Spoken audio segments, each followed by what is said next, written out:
자, 생체세포 형성과 유전적 다양성에 대해서 정리해 보도록 하겠습니다. 먼저 첫 번째는 생체세포가 어떻게 분열하는지 여러분들이 알아야 되는데요. 그 전에 일단 공통적으로 체세포 분열이든 아니면 생체세포 분열이든 세포 분열 과정에서 이 세포의 주기라는 것이 있습니다. 먼저 간기 그리고 분열기로 크게 두 시기로 나눌 수가 있는데요.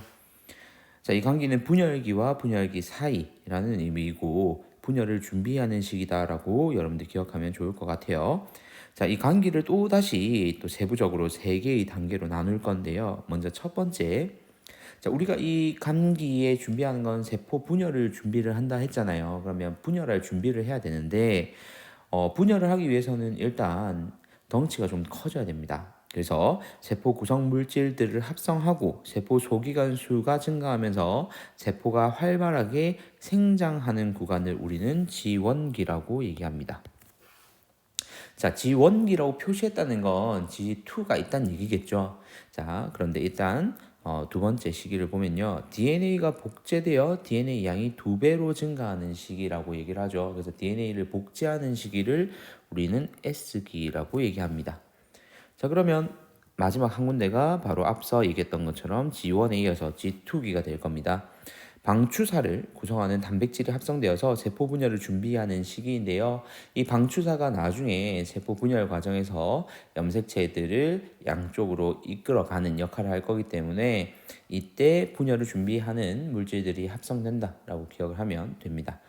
자, 이어서 이제 분열기 M기라고도 얘기하는데요. 이 분열기가 진행이 될 거고요. 염색체가 응축돼서 막대 모양, 즉 이 여러분들이 알고 있는 염색체의 모양으로 보이게 되고요. 핵분열과 세포질 분열이 일어나서 딸세포가 형성이 될 겁니다. 이 시기도 또 세부적으로 나누게 되면 우리 앞서서 앞에 1단원에서 다뤘던 것처럼 분열기도 전기, 중기, 후기, 말기로 또 나눠서 볼 수 있습니다. 교과서 119페이지에 있는 체세포 분열 과정 참고하시고요. 자, 밑에 이제 체세포 분열과 생식세포의 분열 과정을 한번 그림으로 비교를 하고 밑에 표로 정리를 해보도록 하겠습니다. 자, 체세포 분열과 생식세포 분열에서 큰 차이점이라고 하면 바로 이 이가 염색체 형성이 먼저 첫 번째로 다뤄지게 될 것 같아요. 자, 이가 염색체라는 건 우리 앞서 배웠던 상동 염색체 한 쌍이 있으면 그 상동 염색체가 두 개가 붙어서 만들어지는 염색체를 우리 이가 염색체라고 얘기를 합니다. 그럼 사람의 경우에는 이 이가 염색체가 총 23쌍이 형성이 되겠죠. 자, 그렇지만 체세포 분열 같은 경우에는 이런 이가 염색체 형성을 하지 않습니다. 이 점 반드시 기억해 주시고요. 자, 먼저 체세포 분열부터 한번 볼게요. 간단하니까. 자, 모세포에서 이렇게 유전 물질이 복제돼서 이렇게 염색체로 여러분들 눈에 보이게 될 겁니다. 그럼 이때 중기에 이렇게 배열이 될 거고요. 그런 이후에 얘들이 각각 나눠져서 들어가겠죠. 그러니까 긴 거, 짧은 거 이렇게 각각 처음 구성 물질과 동일한 형태임을 알 수 있습니다. 그리고 딸세포는 하나의 세포에서 한 개에서 지금 총 2개의 딸세포가 형성된 거 볼 수 있죠. 자, 그리고 짝을 스님 판단하라 그랬는데 여기 보면 짝이 있으니까 2n으로 표시했잖아요. 얘도 보세요. 긴 것끼리 짧은 것끼리, 즉 짝이 있으니까 얘도 2n이네요. 핵상도 변화 없습니다. 자, 그런데 생식세포의 경우 자, 여기 2n인 거 일단 확인해 놓고 지나갈게요. 확인하고 자, 이가 염색체를 형성한 다음에 먼저 1분열이 시작됩니다. 첫 번째 분열이 되면 자, 여러분 여기서 잘 보세요. 지금 짝꿍들끼리 이렇게 붙여놨는데 이게 분리가 돼버리면 짝을 잃어버리게 되겠죠. 선생님이 앞서 얘기했다시피 핵상에서 2n에서 지금 n으로 바뀌는 순간입니다. 그래서 이 시기가 감수 제1분열 시기에 이렇게 핵상이 변화한다는 거 잘 기억해 두시고요. 이후에 우리가 분열기와 분열기 사이에 간기가 존재해서 DNA를 복제한다고 했는데 이 감수 분열은 연속해서 일어나게 됩니다. 여기서 연속해서라는 말은 중간에 간기 없이라는 얘기입니다. 이 간기 없이라는 얘기는 결국 DNA 복제가 일어나지 않는다라는 의미와도 같은 말이겠죠. 자, 그래서 염색 분체가 분리돼서 지금 딸세포는 총 4개가 형성이 되고요. 지금 핵상은 전부 다 짝을 잃은 N이 되겠습니다. 유전 물질도 보면 4개에서 2개로 다 줄어든 거 확인이 가능하죠. 이 내용을 이제 표로 좀 정리를 하면서 전체적인 내용을 다시 비교해 볼게요. 자, DNA 복제 횟수부터 한번 비교를 해 봅시다. 자, 둘 다 복제는 한 번만 일어나게 됩니다. 복제는 한 번만 일어나게 되고요. 자, 세포 분열은 체세포 분열은 단 한 번의 체세포 분열이 있는 반면 생식세포는 2회 분열하게 됩니다. 그리고 모세포 1개에서 형성된 딸세포의 수는 한 번 분열했으니까 2개의 딸세포가 형성되는 체세포 분열의 반면 생식세포의 경우에는 2번의 분열을 통해서 총 4개의 딸세포를 형성하게 됩니다. 자, 그리고 핵상은 처음에 짝이 있던 EN에서 체세포 분열은 또다시 짝을 그대로 찾죠. 그래서 EN으로 되는 반면에 생식세포의 경우에는 EN에서 N으로 줄어들게 됩니다. 자, 분열 전후 핵 1개당 DNA 양 변화부터는 여러분들 교과서에 따로 적어놓지는 않았던 표죠. 뒤에 교과서 본문에 나와 있는 그래프의 좀 다른 형태라고 생각하면 됩니다.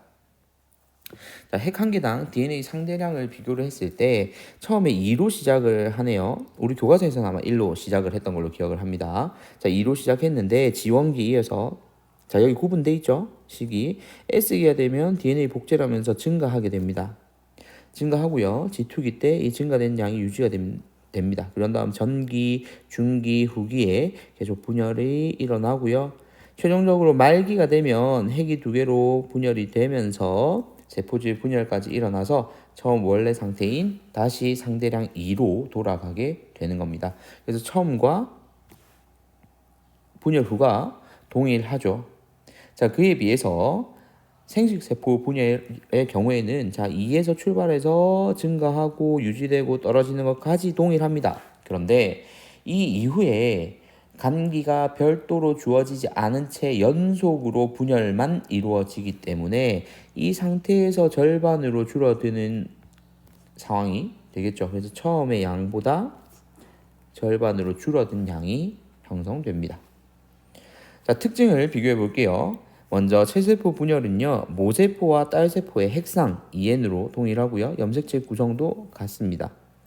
자, 생식세포 분열의 경우에는 감수 1분열 시에 자, 이 시기 잘 기억하세요. 감수 1분열 시에 이가 염색체가 형성되고 딸세포의 핵상이 모세포의 절반으로 이때 또 바뀝니다. EN에서 N으로 바뀌는 것도 이 시기입니다.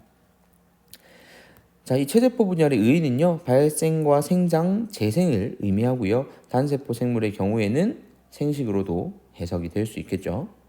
자, 그렇지만 생식세포 분열의 경우에는 각 생물 중의 염색체 수를 일정하게 유지하고 자손의 유전적 다양성을 증가시킵니다. 이건 유성 생식을 하는 경우에 한해서겠죠.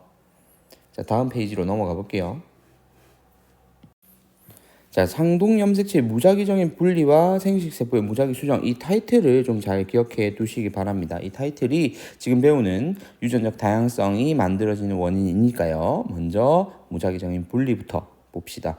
염색체 수가 2n인 모세포에서 감수 1분열 시 각 상동 염색체 쌍의 무작위적 분리가 일어나면 가능한 염색체 조합의 수는 괄호라고 되어 있죠. 자, 염색체 수가 2n이에요. 즉 N 쌍이 존재한다는 얘기거든요. 근데 자, 하나는 부계에서 온 거고요. 그리고 하나는 모계에서 온 겁니다. 이 두 개도 결국에는 상동 염색체고요. 자, 그런데 이게 생식세포로 전달될 때 둘 중에 특정 하나만 선택을 해야 돼요. 자, 그렇다면 부계를 선택할지 모계를 선택해야 될지 경우의 수가 2가지겠죠. 이게 1번 쌍에 한해서 한 쌍의 경우의 수가 2가지예요. 그러면 염색체 수가 2n개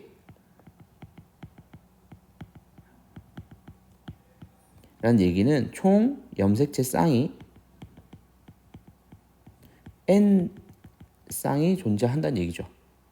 즉 이렇게 2가지씩 고를 수 있는 게 n번을 골라야 된다는 얘기예요. 그래서 여기 괄호 안에 들어가야 될 건 2의 n승 되겠죠.